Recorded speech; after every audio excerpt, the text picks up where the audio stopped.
Okay, हमको आज देखना है टेक्सचुअल एक्सरसाइज नंबर 5.1। ये पूरी की पूरी थियरी वाला कॉन्सेप्ट ही है, ठीक है। ओके, देखिए आपको फर्स्ट क्या दे रखा है। A vector needs the three quantity for its specification, name the three independent quantity conventionally used to specify the earth magnetic field. Okay, earth magnetic means के मैग्नेटिज्म है, अर्थ जो मैग्नेटिज्म है ऐसा प्रूव करने के लिए आपके पास थ्री कौन सी ऐसी स्पेसिफिकेशन क्वांटिटी है। तो हमने थ्री स्पेसिफिकेशन क्वांटिटी उसके करेक्टरिस्टिक के एलिमेंट के बारे में हमने स्टडी किया था। फर्स्ट ऑफ ऑल था एक angle of declination, then after second is angle of dip and third is a horizontal component of the earth, ठीक है। तो ये फर्स्ट का तीनों तीन आंसर आएगा कि भाई magnetic declination, angle of dip and horizontal component of the earth magnetic field. Okay, ये तीनों तीन आपको फर्स्ट में लिखना है। देन आफ्टर बी देखिए, the angle of dip at the location in the southern Indian is about the 18 degree. Will you expect a greater or smaller dip angle in Britain? Okay. तो आपको एक deep angle के बारे में तो पहले मालूम होना चाहिए कि भाई what is the dip angle. The dip angle is angle between the magnetic field intensity to horizontal component of the earth. It is known as the angle of dip. Okay, तो यहाँ पे 18 डिग्री ये southern Indian में angle बना रही है। तो northern Indian में क्या बनाया हुआ होगा। नॉर्थर्न इंडिया में उसने 70 डिग्री या 18 डिग्री है, तो टोटल एंगल कितना होना चाहिए, 90 डिग्री होना चाहिए। तो वो 70 डिग्री समथिंग वो कहाँ पे बनाएगा, नॉर्थर्न इंडियन में बनाएगा। तो आपका जो ब्रिटेन है वो ब्रिटेन कहाँ पे इंडिकेट किया हुआ है कि भाई आपका ब्रिटेन एक नॉर्थर्न में है, तो वहाँ पे उसका एंगल 70 डिग्री होगा। तो एग्जैक्टली आपका जो एंगल ऑफ डीप है वो नॉर्थर्न ब्रिटेन में वो ग्रेटर होगा, स्मॉलर नहीं होगा, ठीक है। ओके, देन आफ्टर सी देखिए, if you made a map of the magnetic field lines to the Melovium in the Australia, will the lines seem to go into the ground or come out the ground? पर into the ground और come out ground का क्या meaning होता है कि भाई into the ground का meaning ऐसा होता है कि भाई आपका ऑस्ट्रेलिया में जो ए सिटी अवेलेबल है, एक मीन्स के एक सॉर्थर्न ऑस्ट्रेलिया में अवेलेबल है। अगर वो नॉर्थर्न ऑस्ट्रेलिया में अवेलेबल होगा तो इसमें से आपकी magnetic field line coming out होगी। ओके, और देना पर आपने एक अर्थ के मैग्नेटिज्म के बारे में आपने ऐसा भी स्टडी किया कि भाई आपके पास ये आपकी जो अर्थ है, तो ए है उसका नॉर्थ और ए है उसका साउथ। ओके, तो ये नॉर्थ पोल किसका है कि भाई ये north pole geometric north pole है। कैसा, जियोमेट्रिक नॉर्थ पोल। ए और ए बी कैसा है, जियोमेट्रिक साउथ पोल अवेलेबल है। बट हमने ऐसा स्टडी किया कि भाई हमारी जो अर्थ होती है ना, तो अर्थ कैसे मैग्नेटिक फील्ड लाइन प्रोड्यूस करती है, साउथ टू नॉर्थ। ओके, तो इसमें क्या कि भाई उसका जो मैग्नेटिज्म है वो मैग्नेटिज्म उसका अपोजिट है। कैसा अपोजिट कि भाई नॉर्थ जियोग्राफिकल है, तो नॉर्थ जियोग्राफिकल के नियर यहाँ पे एक साउथ मैग्नेटिक अर्थ होगी, ठीक है। यहाँ पे साउथ पोल ऑफ मैग्नेटिक अर्थ का होगा और यहाँ पे मैग्नेटिक अर्थ का एक नॉर्थ पोल होगा, ठीक है। यहाँ पे मैग्नेटिक फील्ड का एक नॉर्थ पोल होगा। ओके, तो ऐसा आपका मालूम है कि भाई this is a north pole of the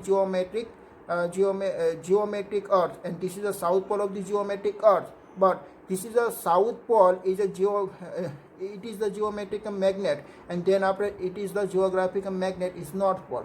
okay, तो अभी आपको क्या मालूम करना है कि भाई आपका ऑस्ट्रेलिया कहाँ पे है कि भाई आपका Australia is nearby to north pole पे है, nearby to north magnetic earth के नॉर्थ पोल के नियर है। तो इसमें से आपकी मैग्नेटिक फील्ड लाइन क्या होगी, इसमें से आपकी magnetic field line coming out होने वाली है, ठीक है। ओके, देन आफ्टर डी देखिए, in which the direction will the compass free to move in the vertical plane is a point to if located right on the geometric north और south pole. आपने कैसा रखा है, vertical plane में रखा हुआ है, ठीक है। आपने मीन्स के आपका जो कंपास होता है आपके वर्टिकल प्लेन है, this is a horizontal plane. तो आपने ऐसा वर्टिकल प्लेन में आपका कंपास को रखा हुआ है, तो और मीन्स का डायरेक्शन कौन सी इंडिकेट करेगा, वो कोई भी डायरेक्शन इंडिकेट कर सकता है, ठीक है। क्योंकि हॉरिजॉन्टल कंपास आप रखेंगे तब वो नॉर्थ और साउथ की डायरेक्शन में हो जाएगा, ठीक है। पर आपने कैसा रखा है, vertical. Okay, then after E देखिए, the earth field it is the claim is रफली the approximately the field due to the dipole of magnetic moment. ये अर्थ का मैग्नेटिक मोमेंट आपको दिया हुआ है। मैग्नेटिक मोमेंट का मीनिंग होता है कि भाई M is equal to I A, ठीक है। Its value is 8 into 10⁻22 joule per tesla and located at the centre, check the order of the magnitude of this number in the some way. Okay, तो आपको उसका order check करना कि भाई this order is a true या wrong. Okay, तो first of all हम क्या करेंगे कि भाई उसके हम वैल्यू निकालेंगे, ठीक है। ओके, तो हम कैसे उसकी वैल्यू निकाल सकते हैं कि भाई आपको इसके इक्वेटोरियल प्लेन से उसकी वैल्यू निकालनी है। कैसे? इक्वेटोरियल प्लेन, तो देखिए कि भाई उसकी ऑन दी एक्सिस वाला प्लेन होता है और this is equatorial plane.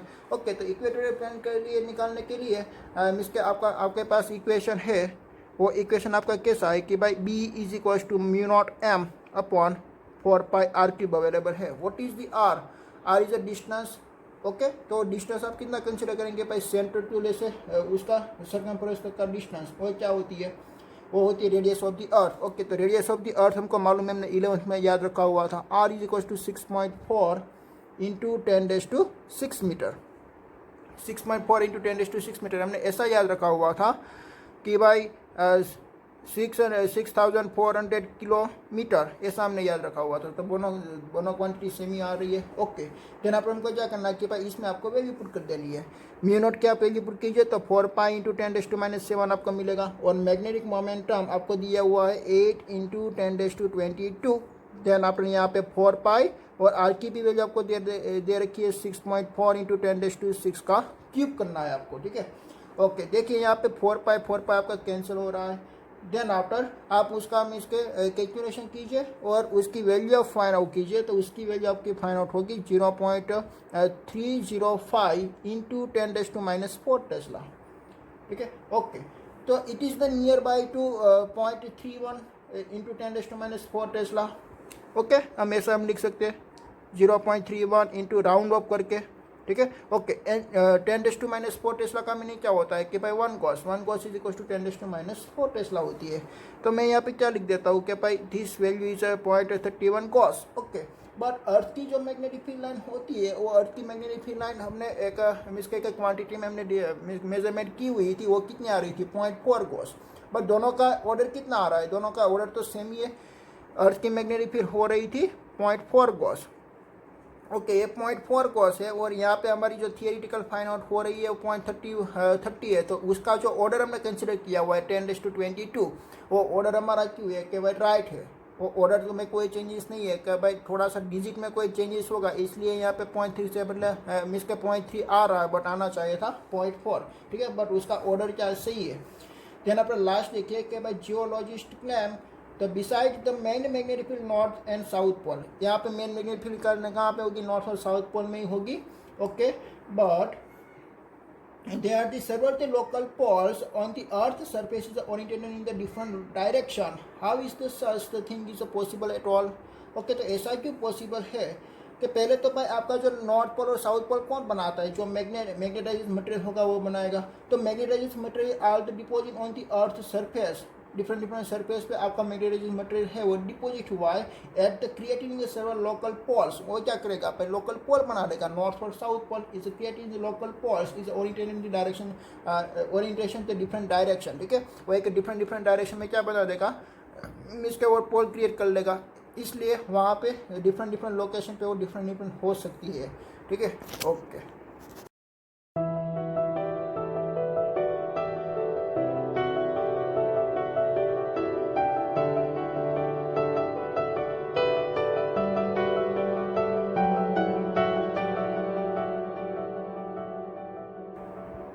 Textual example number 5.2,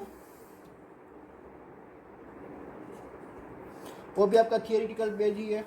तो फर्स्ट आपको दे रखा है कि अर्थ magnetic field is a varies from point two point in space. Okay, और डिस्टेंस से वो क्या हो रही है? वेरीज हो रही है। क्यों वेरीज हो रही है? क्योंकि उसका 3 एलिमेंट है कि भाई angle of declination, angle of dip, then आपका original component of the earth, और तीन चेंज हो रहे हैं। सो दैट और लोकेशन चेंज करने से उसकी वैल्यू भी चेंज होती है।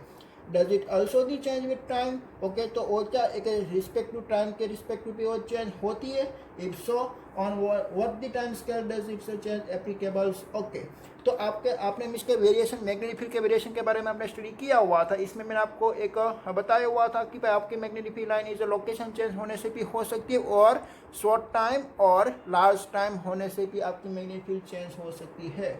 ओके, तो यहाँ पे क्या आएगा कि मैग्नेटिक फील्ड लाइन टाइम के रिस्पेक्ट में वो चेंज होती है, it take the few 100 years to change the appreciables. Okay, then after B देखिए, the earth core is a known to contain in irons and the geologist do not regarding this as the source of the earth magnetism. Why?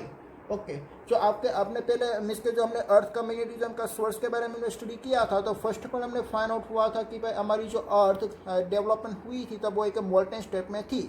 Okay, then after हमको ऐसा भी मालूम पड़ा कि भाई ferromagnetic material की जो करेक्टरिस्टिक है वो ओनली फॉर एक आयन पार्टिकल्स होते हैं, इसमें हमको शो रिप्रेजेंट होती है। तो हमने क्या मान लिया कि भाई वो मोल्टेन स्टेट में एक आयन पार्टिकल्स का बना हुआ था, बट देन आफ्टर हमको मालूम पड़ा कि भाई आयन पार्टिकल जो मोल्टेन स्टेट में रहते हैं तब उसका फेरोमैग्नेटिज्म इफेक्ट उसका डिस्टॉर्ट होकर पैरामैग्नेट में कन्वर्ट हो जाती है, तो वो मैग्नेटिज्म की इफेक्ट वो प्रोड्यूस नहीं कर सकता। ठीक है, देन आपने सी देखिए, the charge current is the outer the conducting region of the earth core. Okay, तो अर्थ की जो कोर है उसकी अराउंड कोई एक चार्ज का करंट होगा। वो चार्ज करंट कैसे प्रोड्यूस हुआ है कि भाई हमारी जो अर्थ की अराउंड सरफेस है ना, वहाँ पे एटमॉस्फेयर अवेलेबल है और एटमॉस्फेयर में से सन के रे आते हैं। वो सन के रे क्या कर देते हैं कि भाई उसके जो आउटर सरफेस है वो सभी जो हमारा सभी जो एटम है उसको आयोनाइजेशन कर देते हैं। ठीक है, इसमें से इलेक्ट्रॉन को इमिट कर देते हैं और आयोनाइजेशन में वो कन्वर्ट कर देते हैं। यहाँ पर जो आयोनाइजेशन हुआ, this is a positive charge. वो पॉजिटिव चार्ज क्या करती है, एटमॉस्फेयर के साथ वो घूमती है, जैसे कि एक सेम नेचर एटम्स की अराउंड जो न्यूक्लियस अपनी न्यूक्लियस के अराउंड इलेक्ट्रॉन घूमता है, ऐसा ही यहाँ पे एटमॉस्फेयर में आपका जो पॉजिटिव चार्ज पार्टिकल है वो घूमता है। वो घूमेगा तो वो क्या करेगा, एक करंट प्रोड्यूस करेगा। वो करंट से ही क्या बनती है, मैग्नेटिज्म क्रिएट होती है। The charge current is the outer the conducting regions of the earth core are through to be the responsible for the earth magnetism. So what may be the battery to sustain this current? तो यहाँ पे कोई battery available तो नहीं है। Okay, तो radio activity decay of the isotopes in the earth interior the source of energy that the sustain the currents in the outer the conducting regions of the earth core. Then after D देखिए, the earth may have the even the reverse the direction of the field is a several the time during the history 4 to 5 billion years.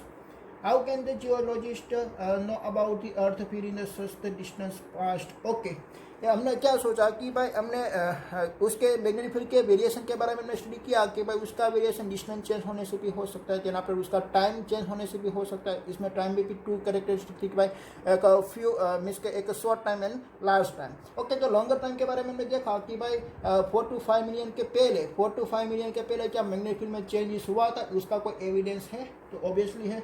तो इसका evidence कौन सा है वो हमको बताना है। ठीक है, the charge in the magnetic field of the earth during the last 4 to 5 billion years have been the recorded in the rock magnetisms. कि भाई रॉक के पास में मैग्नेटिज्म होता है, it can be provides the clue about the change in the magnetic field of the earth. ये हमारा means का एक क्लू है, वहाँ पे एक मैग्नेटिक फील्ड चेंज हो गए हैं। ठीक है, ओके, देन आफ्टर ई देखिए, the earth field is a departs from the dipole the space is a substantially at the large distance is a greater than the 30,000 kilometer was the agency may be the responsible for these distortions। तो मिसके distortion होने का क्या meaning है?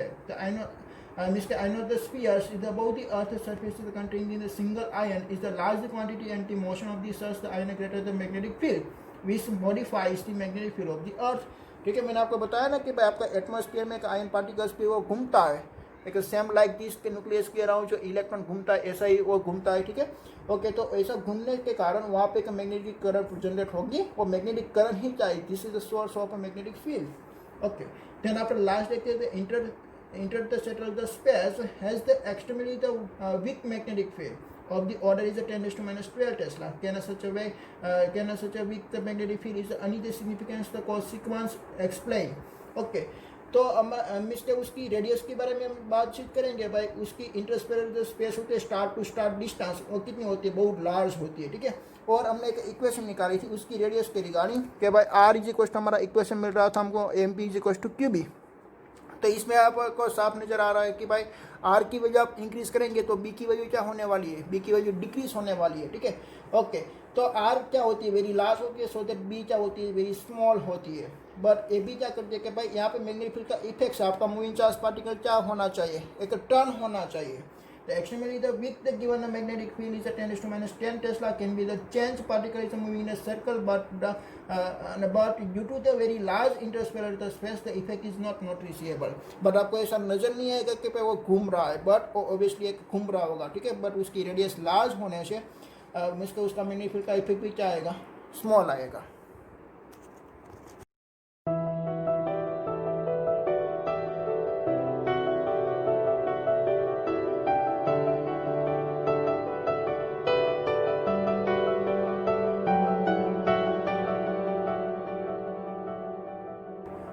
Textual example number 5.3. For a short bar magnet is placed in the axis at the 30 degree with a uniform external magnetic field of 0.25 Tesla. Is explicit torque is the magnitude is equals. ये आपको torque दे रखी है कि भाई 4.5 into 10⁻². Joule. What is the magnitude of the magnetic moment of that magnet? Okay, तो आपको पहले तो गिवन क्वांटिटी लिखनी चाहिए कि भाई B इज इक्वल टू आपको क्या दे रखा है, 0.25 टेस्ला दे रखा है. देन आफ्टर आपको टॉर्क क्या दे रखा है, torque tau is equal to आपको दे रखा है 45 into 10⁻² जूल. ठीक है. देन आफ्टर आपको एंगल कितना दे रखा है, आपको एंगल दे रखा है theta is equal to 30 degree.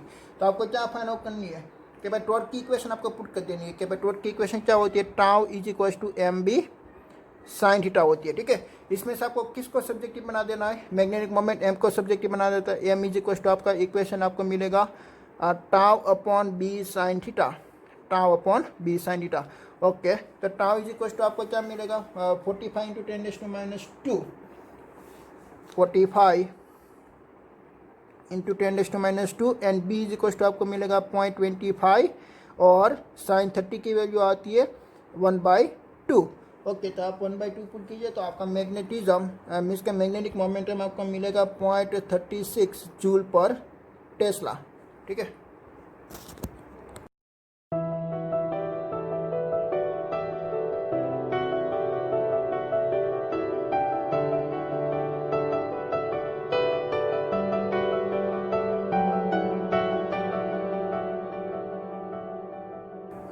Textual example number 5.4. Okay, तो 5.4 में हम देखते हैं example number 5.4. Short bar magnet of the magnetic moment आपको दे रखी m is equal to 0.32 joule per tesla is a place in the uniform magnetic field of 0.15 Tesla. If the bar magnet is free to rotate in the plane of the field, which the orientations will be corresponding to its stable and unstable equilibrium. तो पहले तो stable equilibrium कब होती है, जब theta is equal to 0 degree होती है तब. देन आफ्टर अनस्टेबल कब होती है, जब theta is equal to 180 degree होती है तब. ठीक है. तो what is the potential energy of the magnet in this case, तो टोटल उसकी मैग्नेटिक फील्ड क्या होगी, वो आपको इसके मैग्नेटिक पोटेंशियल एनर्जी आपको निकालनी है. ओके, तो पहले हम क्या करेंगे, पहले तो हम गिवन डेटा लिख देते हैं. भाई कौन कौन सा गिवन डेटा आपको दे रखा है, m और b आपको दे रखा है. तो m इज इक्वल टू आपको कितना दे रखा है, 0.32 joule per Tesla, joule per Tesla means के जूल इंटू टेस्ला इनवर्स भी आप लिख सकते हो. ओके, देन आप बी इज इक्वल टू आपको दे रखा है 0.15 टेस्ला. ओके, तो फर्स्ट ऑफ ऑल हम स्टेबल के लिए फाइंड आउट करेंगे कि पहले तो भाई पोटेंशियल एनर्जी का इक्वेशन क्या होती है, potential energy of the magnetic dipole momentum is u is equal to -mb cos theta. ऐसे ही same phenomena potential energy of the electric dipole momentum, so that u is equal to -b cos theta. ठीक है, उस आपको comparison करके ही याद रखना पड़ेगा. ओके, तो u is theta is equal to 0 degree के लिए हम फाइंड आउट करेंगे तो आपका इक्वेशन मिलने वाला है -mb cos थीटा मिलने वाला है. ठीक है, -mb cos थीटा. ओके, तो इज इक्वल टू -m की वैल्यू हम क्या पुट करने वाला है 0.32 इंटू बी की वैल्यू 0.15 और cos 0 की वैल्यू क्या आएगी, cos 0 की वैल्यू आएगी 1. यहाँ पे मैं लिख देता हूँ कि भाई cos 0 degree is equal to होती है 1. ओके, तो यहाँ पे आपको फाइंड आउट होगा -4.8 इंटू 10⁻² फाइंड आउट होगा. This is u theta is equal to 0 degree पे फाइंड आउट हुआ. देन आपका अनस्टेबल कब होती है, 180 डिग्री पे अनस्टेबल होती है. तो हमको दूसरा फाइंड आउट करना है कि भाई u is potential energy of 180 degree, so that -mb cos 180 degree is equal to -0.32 into 0.15 and -1. This minus is a plus, so that 4.8 into 10⁻². Okay, पर इसका यूनिट क्या आएगा, पोटेंशियल एनर्जी है ना, तो जूल आएगा और उसका भी यूनिट क्या आने वाला है, जूल आने वाला है. ठीक है. ओके, तो ये फाइंड आउट होगी आपकी पोटेंशियल एनर्जी. पोटेंशियल एनर्जी कब मैक्सिमम होती है? जब अनस्टेबल होती है तब, और कब मिनिमम होती है? जब स्टेबल होती है तब।